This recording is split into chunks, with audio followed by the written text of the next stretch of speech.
Okay. We are holding on Mamish the bottom, the last two lines on page Tzadik Gimel Amud Aleph 93a.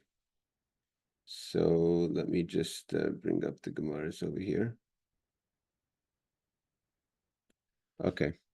So we're learning about Hananiah, Mishael, Azariah, and we learned about last week. We learned about uh, uh, the difference between Hananiah, Mishael, and Azariah, and there was the other two false prophets that try to involve themselves with the daughter of Nebuchadnezzar, and Nebuchadnezzar threw them as well into the furnace with Yehoshua Kohen Gadol. Yehoshua Kohen Gadol, his clothing get burnt, and that's because his children were marrying inappropriate women.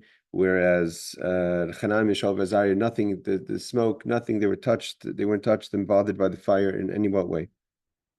So, hey Ariel, we're on bottom page Tzadik Gimel, Amid Aleph, 93a, on the bottom last two lines. Okay. So Amar Rab Tanchum, we're middle again of the Hananiah, Mishael, Azariah, that they were thrown into the fire. Hey Barbara, they were thrown into the fire. Whereas nothing happened to them, but in the case of the other false prophets, they were burnt, and Yeshua Kohen Gadol was his clothing were burnt. So on that note, the Gemara continues. Amar Rab Tanchum says the following: Dorish bar kapara b'tzipori. Bar kapara said in the city of Tzipori, which is in the north. What does it mean? This is talking about Ruth and Naomi, Ruth and Boaz, right? So our mother Ruth, which is the ancestor of King David and others, as we're going to see, she goes and to collect from Boaz, which was the Mishpacha family, as well as also the leader of and related some way or another to Naomi. She was going to go collect for the poor people, collect from for the grains that are left, or the corner peya lekach, all the matnas aniyim, the gifts we're supposed to give to the poor in the field. So it says sheish hasa'orim ha'eli. So these 6 barleys, nasanli, this is what he gave me. So the question is, the whole verse is 17. It says, that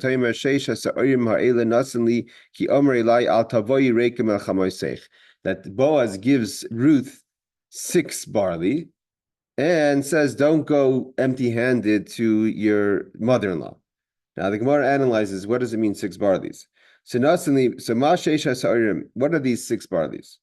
That he literally gave her 6 kernels of barley, which is outrageous to say that's what he would give her. That's nothing, right? Doesn't make sense that Boaz would give such a gift. So Rashi says why. But Tanan, we learned, Rashi says that one doesn't give less than a half kav of barley to as a gift to the poor. And let's just bring up. I brought up the shiurim to see exactly the measurements of everything. So the akav is the equivalent of 24 eggs, which is 4 lugim. And what that is in today's measurement would be, according to Chaim No, would be 1.4 liters. And according to the Chazon Ish, it would be 2.4 liters. And according to the Rambam, it would be 1.2 liters. So if you have to give a chatzi kav, which would be 12 eggs, which would be 0.7 liters. It's obviously not the amount of, or 0.7 liters or 1.2 liters, depending on the shiurim of the Chazon Ish or Reb Chaim Na, whatever it is, it's not 6 barleys, right? So that's a very cheap gift. So and although the Torah doesn't say specifically how much you should give, the Torah says a person should not give less than a chatzi kav. So the Gemara says we're turning now to page Tzadik Gimel Amid Beis 93:2. Ella, so the Gemara answers, Sheish Sa'in. He gave the measurement of 6 sa. Now, what is 6 sa? 6 sa is 6 kavim. So 1 sa is 6 kavim. That's a tremendous amount. So 6 kavim is, we said 24 eggs is a kav, or 1.2 liters or 2.4 liters. And 1 sa is 6 kavim, which is 8.3 liters times 6, which is a huge amount. So the Gemara says which the number 6 is either it's 6 barleys or 6 which is 6 Could a woman carry so much? I mean, we're talking about you would be talking about, let's say in Quinter of Chaim Na, you'd be talking about close to 50 liters of the measurement of barley. That doesn't make sense. So would a woman carry so much? So Rashi says, an interesting Rashi. Rashi says, why can we answer other measurements? We could have said 6 kabin or 6 lugim, which are smaller amounts. So it says that because it doesn't, it says, Rashi answers because the lemaisi begoin mida b'chusa misa. We don't measure less than a saw in the Goran. Even though Rashi said before we don't measure less than a chatzikav. The Mashiach asks this question and he answers it. But the Kitzur, the Gemara wants to learn that either it means 6 barleys or it means 6 sa, which is 50 something liters of weight of barley. So that's also too much. So what does the pasuk mean then? So it means that he didn't give it to her as a food. He gave it to her as a simon. So the Gemara says, "Ala remez la." He gave her a hint that besides whatever she took, he wanted to give her back to go to her mother-in-law. So he says, don't go back empty-handed. What does it mean empty-handed? So now the Gemara says a whole new meaning. It wasn't about the food so much. It was more about that her mother-in-law should know that Ruth's commitment to her meant something. And that means that her commitment was that she's going to have Shasidin Shisha Banim Letzis Mimanu. She's going to have 6 descendants, sons that are going to come from her. That are going to be blessed with 6 blessings. Now, who are the 6 children that are going to come from Ruth? That are later she ends up becoming. She marries Boaz and has Boaz's son, and from Boaz's son comes Yishai, and then becomes David. So who are they? So Elohein, David, King David, is a descendant we all know from Ruth, and each one of them are blessed with 6 blessings, as the Gemara is going to teach us in a second. Mashiach. So the Gemara goes straight from David to Mashiach. So the Mashiach is Mashiach ben David. So Mashiach is the descendant of David. Also, he is blessed with 6 blessings and a descendant of Ruth. Daniel, the visionary Daniel, who we learned about last week, and who is in the court of Nebuchadnezzar. Some say he was also in the court of Achashverosh and Belshazzar. He was a court Jew, the first court Jew, and of course a descendant of David. Hananiah, Mishael, Azariah, and then he counts also Hananiah, Mishael, Azariah. So if you have David, Mashiach, Daniel, and Hananiah, Mishael, Azariah, who we're learning about. That's why we bring this Gemara, because we're learning about Hananiah, Mishael, Azariah. Okay. So what is so Rashi says, Remezla, he says the hint was the Sheish Gar Nasan Simen Veremez Shasidin Lases Sheish Banim Imenu, that she's going to have 6 great children from her. Okay, so what are the verses that where do we see that each one of these 6 children are going to be blessed with 6 blessings, are going to have 6 blessings? So he says like that, David. How do we know that David was blessed with 6 blessings? It means we know that these are the descendants. We're going to see there is one opinion that doesn't agree that the Hananiah, Mishael, and Azariah were from David, were from Yehuda. But according to this Gemara, so the Gemara is not challenging how do we know that they were from Ruth, but how we know they were blessed with 6 blessings. David Dechsiv, it says like this about King David. It says, I'm going to read the pasuk. The pasuk is like this. The pasuk is talking about when King Saul is looking for someone to lift his spirits. So Doeg the Edomite comes and he tries to push David as a candidate, seemingly doing David a favor, and also hey Shuki. So we're in page Sadik Imam Beis. The Gemara we're talking about is the Ruth was blessed with 6, was given by Boaz 6 kernels of barley to symbolize that there's going to be 6 descendants from her that are going to each one be blessed with 6 blessings, and these are David, Mashiach, Daniel, and Hananiah, Mishael, and Azariah. So now we're learning how do we know that each one of them were blessed with 6 blessings. So David, it says the pasuk again talking about Saul is feeling down, and they want to find someone to lift his spirits. Doeg the Edomite, which was a big enemy of David, he presents himself as a friend. He's presenting David as a candidate to be the one to help him. But he's really trying to do is to create friction between David and Saul. So what does he say? Bayan echad mi'anorim. I'm going to read the pasuk in its full. One of the young people, we're going to learn later how do we know that this was Doeg. V'yomer says, V'nei re'isi ben li'Yishai. I see that Yishai, meaning King David, Yishai's father David has a son, David. Beis halachmi from Beit Lechem. Yedei nagin v'gibor chayil. Seemingly he knows how to sing. He's strong. Ish macham, a war person. V'novin dover. He's wise. He knows novin from the word bina. He understands. So the Gemara is going to break down each one of them. Ish tar. He's a person seemingly of good looks. V'Hashem ima, and God is with him. So here he's presenting David as the candidate.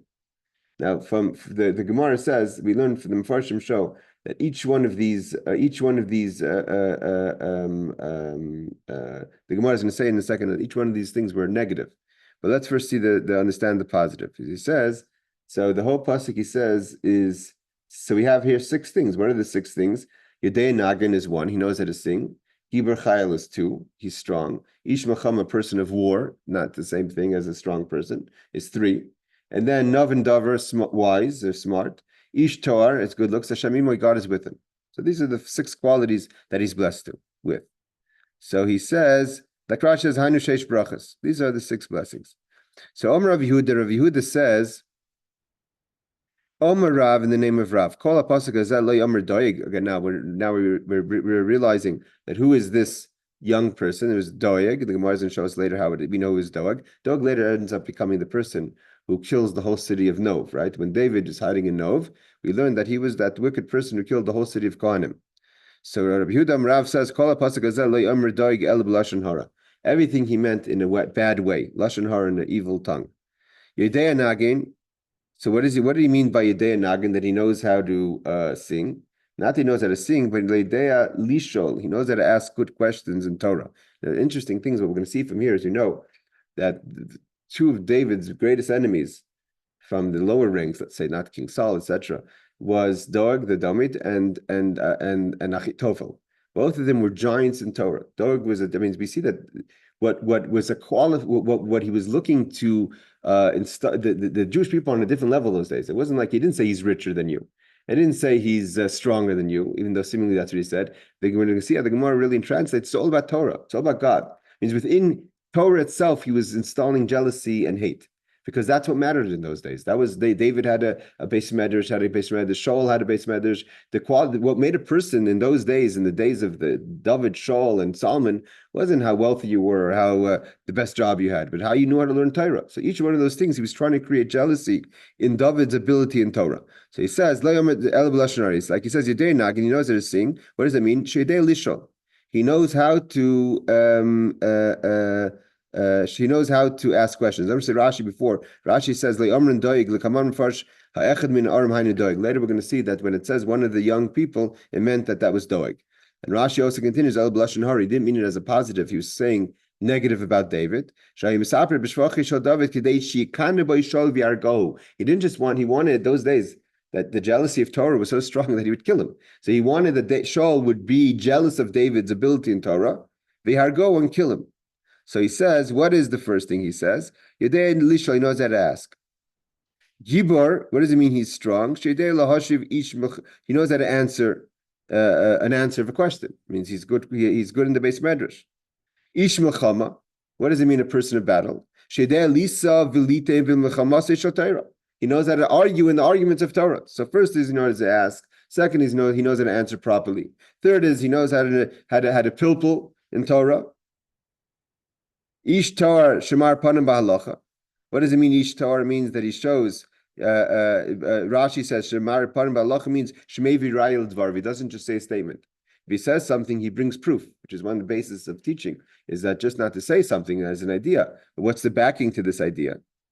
Well, V'Novin Dover. What does it mean? V'Novin Dover. Shemevin Dover Mitoich Dover. He has an ability to understand the depth of Torah from to read basically between the lines. What's Dover Mitoich Dover? Hearing something is not just to hear everything and be fed to him. He knows how to dissect information and draw further information from that. Again, equality in learning. This Mishael was the killer. That he said that what does it mean Hashem Imai? That halacha k'moisei b'chol makom. that God is always with him. The halach is like him. And you have to understand an amazing thing that later in David's life, when he's king, this is all before he's king. Later, when he's king, and he's and he does certain things that are wrong, right? The story of Bathsheba and all that. So when did Achitophel think that he could start an uprising against him? He thought that there's no longer Hashem Imoy. In that quality, that Hashem Imoy, that Doeg said about him, and Doeg was testifying that David HaMelech, the halach is always like him. But at the end of the day, when there's an argument in the Beis Medrash, David's always right. The halach is like him in every situation. So this is the qualities that he says. That's what it says. He says, how do we know? Rabbi Yehuda Marav says, okay, one of the things, quality is Mar Parno Torah, that he has to show a raya. So what's the raya? What's the proof of what Rabbi Yehuda Marav is saying? Maybe he was just talking about the good qualities of David. How do we know that it was all negative? So he says, he brings down like this. The Marsha says, the proof that he meant Lashon Hara, because he didn't respond to what the question was. Meaning to say, they weren't looking for they didn't ask for a scholar or a person who's battles in the Beis Medrash Shemimoy. They asked her a simple question: could you find someone who knows how to play a kinnor or a harp? That was a simple question. I mean, anyone was quality to play to play the harp. And he says he knows how to sing. It doesn't say he knows how to sing with a kinnor. So right away, the fact that he omitted the word kinnor meant he was trying to use this opportunity to present David, who did know how to play, obviously, the kinnor. You know, David was musical, but he knew and he had a kinnor, the famous kinnor that he had. But nevertheless, that's not what he said. He doesn't mention the word kinnor. And therefore, he says it doesn't mean he knows how to play the music, but he knows how to ask a question in Torah. The Marsha continues.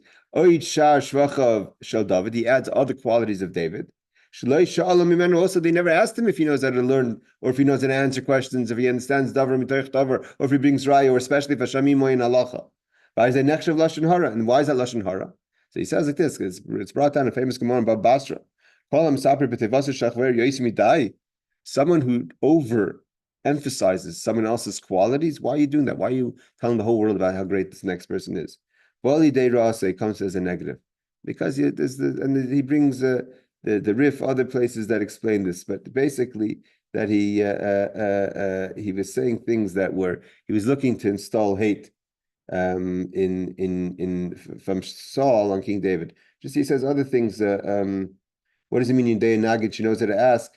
Kishelis chacham chatzi tshuva. What is the Ben Yehuda says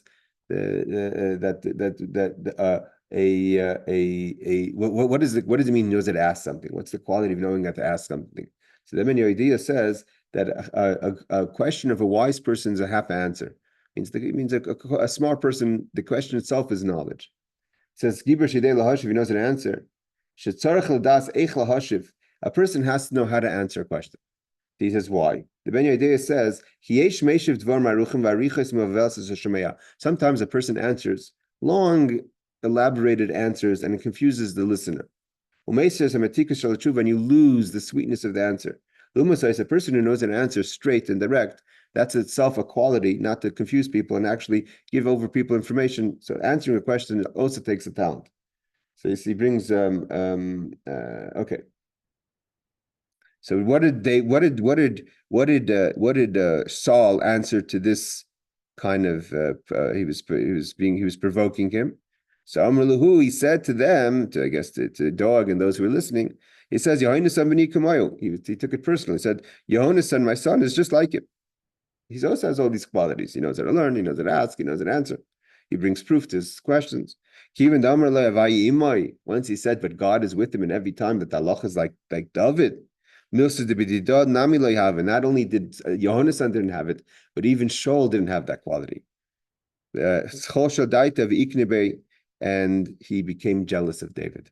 And that's when he realized that the halach is like David in every time, and not like Saul. So then he became jealous of David. How do we know that Shaul with halacha was not like Shaul? Because it says, wherever he turns is Yarshia, is trouble, or from the word Russia, is negative. And by David it says, he's always successful in every way he goes. Meaning to say, Hashem is with him, he has atzlacha. So here we see that, and that's where he got jealous. I'm just going to see Rashi says, what does it mean that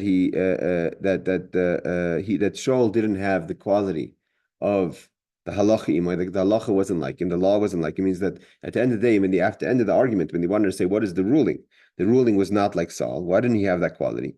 The Gemara tells us in Erevin about David and Shaul. It says that the Gali Masechta, David, before he gave a shir. This is an interesting thing. And it's a very telling Gemara about people. The Gemara in Erevin says that David, before he gave a shir, he would give over Masechta. He would tell them what he's giving a shir in. He would let the students prepare. He would the Gali Masechta. He would let them know what topic he's going to talk about so they could prepare, and then he would give the shir so they could enjoy the shir better. Therefore it says that the people see and they take joy because they understand the topic. But Shaul didn't tell them. He would come in and unannounced sources, right? The source sheet people give out today, a source sheet. He wouldn't give a source sheet. He wouldn't tell them what he's going to teach.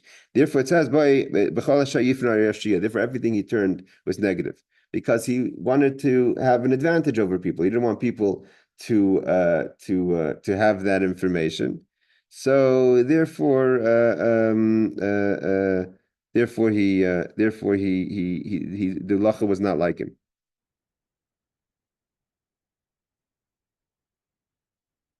I was trying to say, he brings that over here.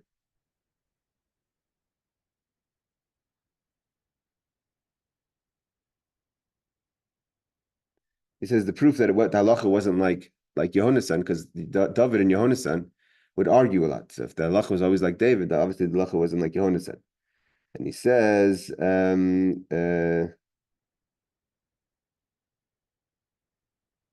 he brings out, some people say that it was a positive pasuk about Shaul. Okay, so he says like this. Now the Gemara continues. Minolan de Doeg have. How do we know that this was Doeg? It says Echad Hana'arim, one of the young people. How do we know that young person was Doeg? It could have been any one of the young people that hung out by King Saul. Have it says over here in this pasuk Vayan Echad Mena'arim, that when Saul was looking for someone to play the harp, then one of the people, young boys, got up to say Miyuchat Benaharim. Says Mihanaharim, so it means not just any one of the young people, but one of the unique boys. And there's another verse that says about Doeg. It says V'sham ish me'avdei Shaul b'yemahu netzer l'fnei Hashem u'shmoi Doeg hadomi abir hara'ayim asher l'Shaul. It says over there in Shmuel that there was a person from the servants of Saul that was netzer l'fnei Hashem. We'll see what that means in a second. And his name was Doeg the Edomite. That he was from the shepherds to Saul. So he says that it brings that over here. What does that mean? So Rashi says Netzer of Hashem Lumotei Rahaba. That Doeg learned a lot of Torah. He was like Netzer. He was gathered in to learn a lot of Torah. Avir haroyim asher l'Shaul alma hu miyuchat shebenarim. From here we see that Avir haroyim, from the greater of the son of the young people, Tanu Doeg the chazinin hachat the kari Avir haroyim. We see that he's called Avir haroyim, which is a title of respect, and therefore we see that he was the same person who suggested David, and he was a great study, a person who studied himself. So again, we see an amazing thing that again those days what made a person was a person who studied Torah. Okay, so here we see clearly that David was blessed with 6 things. So even though he was saying it negative, it doesn't change the fact that it was true. And if it was true, so we see that was Boaz gave 1 kernel of barley for David, and that barley was for the 6 blessings that were going to come from David. Now, Mashiach, how do we know Mashiach has 6 qualities, so to say, blessings? This is the famous verse about, we say in the prophecy of Yeshaya about the Mashiach, V'nachal of ruach Hashem, ruach chachma, bina, ruach eitz gvura, ruach das v'yiras Hashem. Right, so there's going to rest upon the Mashiach, the ruach, the spirit of God, the spirit of wisdom, of understanding, the spirit of advice, of eitzah, and strength. Ruach gvura v'ruach das v'yiras Hashem. He's going to have fear of God. So he says like this, and it says that he's going to have a smell of fear of God. What does this mean? So first of all, Rashi brings down V'nochal of Ruach Hashem. Eze Ruach, what spirits? And we Ruach of Chachma, Bina, Eitza, Gvura, Ruach Das, V'yas Hashem. Those are 6 things, and therefore that it's the 6 blessings that we have with Mashiach as well. So Mashiach is also blessed with 6 things. So he says like this: Ve'reicha b'yiras Hashem. The Gemara continues that he's going to have a smell of fear of God. What does that mean? He's going to have the smell of fear of God. Omar Rabbi Alachsandre. Rabbi Alachsandre says like this: Melamed she'tinu mitzvos v'yisurim. It's that he's going to be strong in mitzvos and he's going to suffer a lot. Yisurim is suffering. That the Mashiach is going to suffer a lot. We know it's one of the things about Mashiach is like it says, he suffers. He sits with the Mitzarim, the people that have tzaras, the people that are afflicted with leprosy. He's a leper. He's called a Mitzayra. Mashiach goes through a lot of suffering. He suffers for the Jewish people. Kirachayim, like going through a millstone. So what is that? What like Rashi brings down? Shetinu b'mitzvos v'yisurim kirachayim v'hainu v'haricha lashon rachayim. So there, the idea is v'haricha doesn't mean smell, but from the word rachayim, he's going to be grounded in mitzvos and in pain. And then he continues. Rava says, the moirach v'dain, he's going to be able to smell and judge. It's a famous quality that we say about the Mashiach. The Mashiach is going to have the quality of judgment by smell. We'll see in a second what that means. Because the pasuk says he's not going to judge from what he sees, and the pasuk continues. Just read the whole pasuk. It says, not from what he hears, but he's going to judge from the smell. He's going to judge, and he's going to judge with a tzedek in a justice way. And he's going to have exact translation of this verse. So he says, like this: he's with the righteous shall he judge the poor and decide equity for the meek of the earth. So he's going to give each person, even if they're weak, he's going to find the right answer for everyone in his way of judgment. So I just want to read the Rashi, and then there's some mefarshim on this, on the idea that he's going to be marich v'dain, that Mashiach is going to have the quality of judging by smell. It says Rava Amar Mai ve'richa de marich v'dain, he's going to have a smell. So Rashi says that shemerich ba'adam, he's going to be able to smell v'shoifet v'yedeh mi achayev. What's the truth? He's going to be able to know the story by smell. Shenemer loy lemar einav yishbait v'loy lishmar yozen yerchiach v'afilo hachi v'shafet b'tzedek dalim kigoyin aidei harcha. He's going to know from the smell, like you smell something, you know the truth. The person says the fish is fresh, right? But if it smells rotten, then it's rotten. Nothing you can do about it. So the Mashiach is not going to have to hear information, but he's just going to know it automatically by the smell. And Chassidus, it explains the idea of marich v'dain means that he's going to have the quality of seeing the whole story, what the back end story, right? A person goes through a story, person gets judged, and you say, what happened to this person? Mashiach is not going to just know what happened to this person. Mashiach is going to know why it happened to this person. Like, what's the backstory? How did the person get to such a situation? So he just brings down the Mefarshim over here. He says, another explanation is that he's going to have this is the Marsha, I think, says he's going to have true Ruach HaKodesh. He's not going to judge from what people say, not even from witnesses. He's going to know for sure who's true, who's just, and who's right and who's wrong. Now the Gemara says something. He brings down the Mishael also that says that that even though that a dayan could only judge from what he sees, says there still could be mistakes, even if a judge can make a mistake. That's possible. Maybe someone's lying. Maybe the witnesses are lying. It says there's be no mistakes by Mashiach. He's been able to smell and judge. He said like this: with the smell, you could see the truth. And smell is stronger to identify the truth than what you see and what you hear. As it says, smell is a more spiritual sense from the soul, like it says, that the neshama from the breath from the smell, you could have, that goes into the neshama. Okay. So the Gemara continues. The Gemara says, it's a famous Gemara. The Gemara says, Bar Kuziva, seemingly Bar Kuziva is Bar Kochva, the famous Bar Kochva that rebelled against the Romans after the destruction of the temple, about 70 years. So Bar Kochva lived about 70 years. That's officially the fall of Beitar. From Rashi, something seems a bit strange, but let's just say what the Gemara says. Bar Koziva Melech Tartin. It says he was a king that ruled Tartin Shnin 2 years of Palga, 2.5 years. So for 2.5 years, Bar Kochva Bar Koziva was a king. Amr Luhul Rabbanan. There's another Gemara that discusses why is his name Bar Kochva, why is his name Bar Koziva, based on this Gemara. The Gemara says, Amr Rabbanan, I know Mashiach. He told the Rabbanan, he told the rabbis, I'm Mashiach. Amr Lei, he said, B'Mashiach t'chsiv de'marech v'doin, like Rava says, he has the power to smell and judge. Nechsen and anan imarech v'doin, let's test you. Can you judge by the sense of smell? Even the chezinu de'loi marech v'doin, he didn't have that quality. He didn't possess the quality of to smell and to judge. Katluhu, this says they killed him. Now, Bar Kochva wasn't killed by the rabbis, he was killed by the Romans. Bar Kochva wasn't, maybe they killed him, meaning that the protection of the Rabbanim weren't there. But Rashi says something interesting. Rashi says about Bar Kochva, the actual Rashi says, Bar Kuziva im mamlache Hordis haya. He was one of the kings of Hordis. He wasn't one of the kings of Hordis. Bar Kochva, the kings of Hordis would be Agrippas, the first, the second. Hordis was the last 100 so years of the second temple.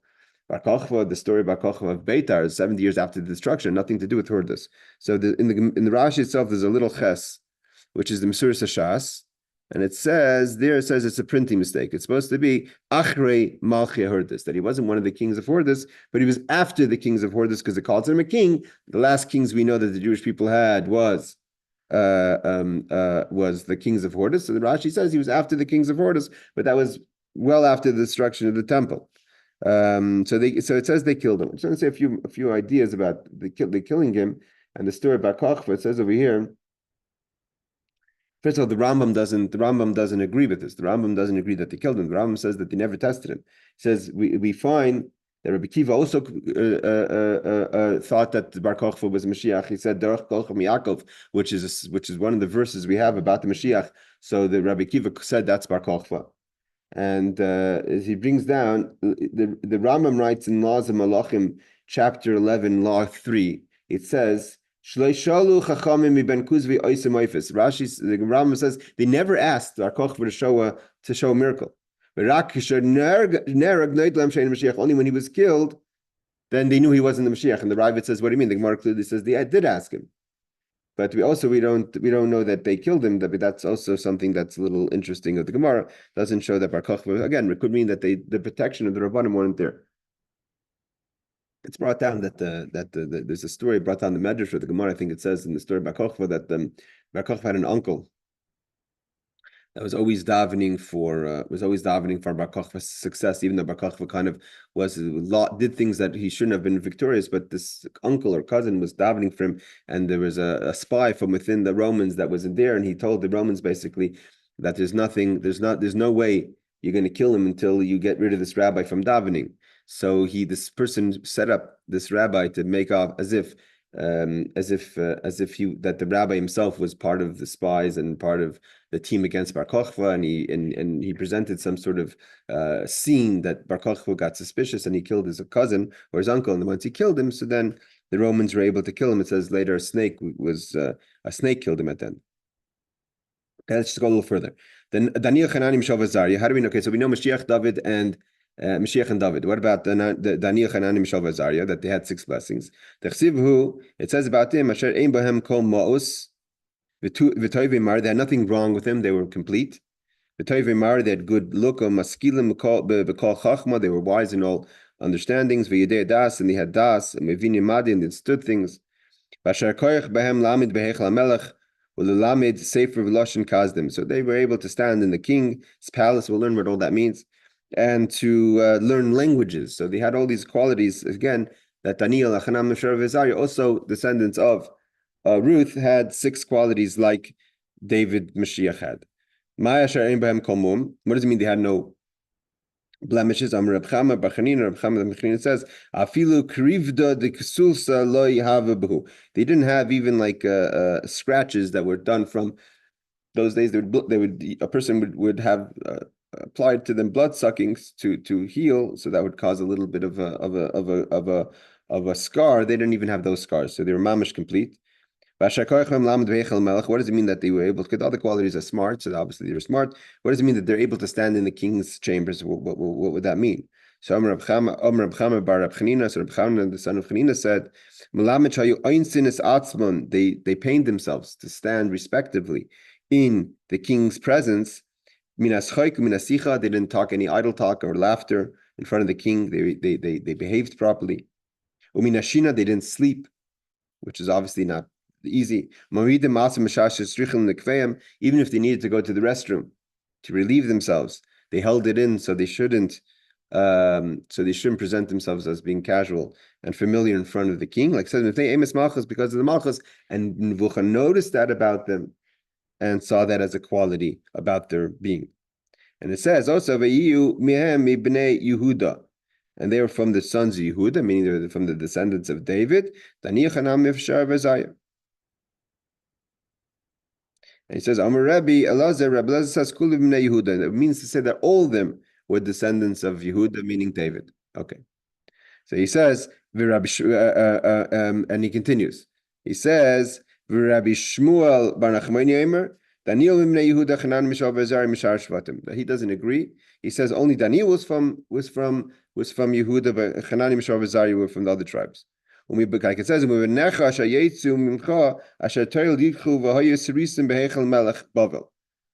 there's another verse that says about them, from the sons that are from within you, that they're going to be born, they're going to be sarisim in the chamber of the king. My sarisim, what does it mean sarisim? Sarisim can mean many things. So Rava says sarisim mamish, that they were castrated. That was a normal thing to castrate young boys in those days to keep them from having children. That because they were thrown in and survived the fire, so they castrated the idea of idol worship. So the Gemara continues to go a little further. So that's not a contradiction. The very fact that it says that they castrated Avodah Zarah means to say that that's not a contradiction to what we said before, that they didn't have any wounds. What does it mean that I didn't see any chavalim? Chaval means wounds on them. So chavala de nahara means, again, this was Nebuchadnezzar saying that he didn't see any wounds on them when they were in the fire. So he says the chavala de nahara. We're talking about there was no burns, but they were castrated. No, it's not a contradiction. It says v'reich nar loy adas ben. It says another verse that there was no smoke of fire on them. So what means that there was no wounds? It means to say they were complete. So it says that they weren't affected not by the fire, not by the smoke, but other damages they had, which was that they were castrated. So he says, so now I understand, according to the opinion that says that Avodah Zarah was, so to say, stopped in those days, idol worship. This is what it means, that God said in the prophecy, that talking about the Sarisim who cut off Avodah Zarah, who keep my mitzvahs of Shabbos. As a positive. The ones who want to say that they were actually castrated. Why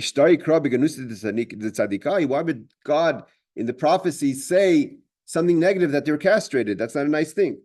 Well, so the Gemara says, they had both. They both were castrated and they both also stopped Avodah Zarah. And that's what Hashem was referring to. And the other opinion is only Avodah Zarah.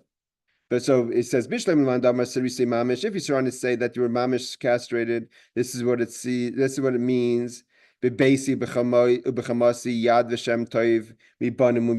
another verse that says that being part of God's entourage, so to say, is better than having sons and daughters, because they couldn't have sons and daughters because they were castrated. But it means to say that they weren't castrated, but only that Avodah Zarah stopped in their days. What does it mean better than sons and daughters? No, it said they can't have sons and daughters. So Reb Nachman Bar Yitzchak says, they had sons, but they died, and so therefore God was consoling them to say that they were tzaddikim because they kept their mitzvahs. So that was better than having sons and daughters, even though they were able to have sons and daughters, but they died.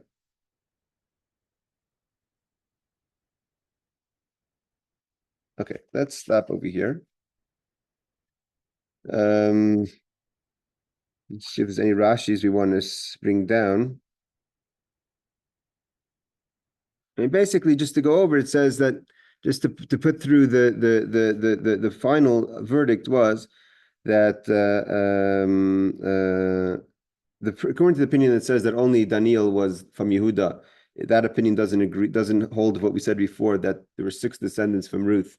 Each one was blessed with 6 things, so that therefore it's not a contradiction. The idea that they were there's a lot of commentary goes into that when they presented to the king, it says they had no wounds. So how could it be if they're castrated? They were obviously had a wound. So it says no, that when they were presented, they had no wounds then he castrated them. So then obviously that's not a contradiction to that verse. And what the Gemorah basically concludes is that 2 things. One idea is that they called them Sarisim as a positive, because according to all opinions, Avodah Zarah stopped in their day. So that's a positive. Also, according to one opinion, they were actually castrated. According to the second opinion, they were not castrated. Rashi says you can't say both opinions hold that they were both, because then there's no argument. Also, the final idea is that when it brings down again that God is saying that their service of Hashem is and their righteousness is better than having children, similar to what Akana says to Shmuel, is again because either they had children ready, so therefore they were able to have children, but they died. So as a consoling of that situation, God says that being from God's people, so to say, is greater than having sons and daughters. And according to the opinion that they were castrated, that they couldn't have sons and daughters. Okay, and that's so basically the conclusion of all this is that where was these prophecies said? Some of the prophecies were said by Yeshaya Navi much before to Chizkiyahu. So Chizkiyahu was 100 so years before the destruction of the first temple, but he was read the very prophecy about the Hananiah, Mishael, Azariah what's going to happen to them when they go to Bavel, and so. We went a little fast at the end, but we're going to continue with basically the Gemara is going to continue to teach us about Daniel and Ezra and Nechemya, and the differences between them. All right, any questions or? I don't have any questions. How would that affect service? I mean, when they would castrate these young males, would that affect their service in the temple? First of all, they weren't Kohanim, they weren't priests. They would have definitely had they been priests, it would have affected, but they weren't in the temple. They were taken as captives to Bevel. They were service of the king, not the Jewish king, the king of Babylon. So Okay. that was a kind of a thing they did in those days as a way of making, keeping them in service, and they shouldn't have other interest, was by castrating them, and so then they had nothing else to do basically but to serve the king.